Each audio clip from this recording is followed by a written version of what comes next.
Someone's life finally becomes calm, and suddenly they create unnecessary problems. A relationship becomes stable, and they start pulling away emotionally. Life becomes peaceful, and they unconsciously search for conflict. Why?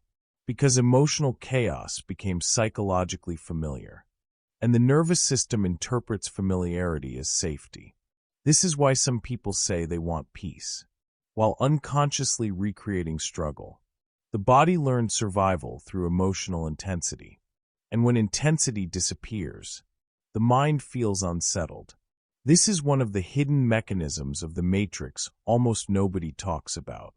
People become emotionally attached to suffering patterns they consciously claim to hate. That is why healing can feel uncomfortable at first. Not because peace is wrong, but because peace is unfamiliar. And unfamiliar emotional states challenge identity.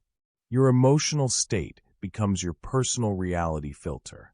Now think about how many people cannot sit quietly without stimulation. No music, no scrolling, no noise, no distraction.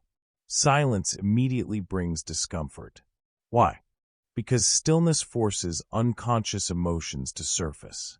And many people spend their lives avoiding emotional awareness entirely. But avoidance strengthens emotional imprisonment. Awareness weakens it. The moment a person begins observing their emotional loops without immediately reacting to them, space begins opening inside the mind.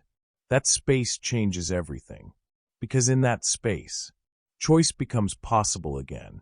Reaction becomes observation. Observation becomes awareness. Awareness becomes transformation. And slowly, the emotional prison weakens.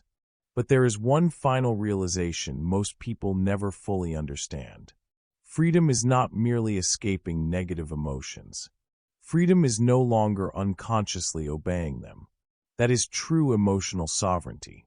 The ability to feel without becoming controlled. To observe without becoming consumed. To experience emotion without building identity around it. And once a person develops that awareness, their reality begins changing from the inside out. Because external reality often mirrors internal emotional conditioning. Change the emotional pattern, and eventually perception changes. Behavior changes. Choices change. Identity changes. Life changes. But here is the strange psychological truth most people never expect. Many individuals unconsciously fear peace more than struggle, because peace requires surrendering familiar emotional identity. And that realization leads directly into the next chapter.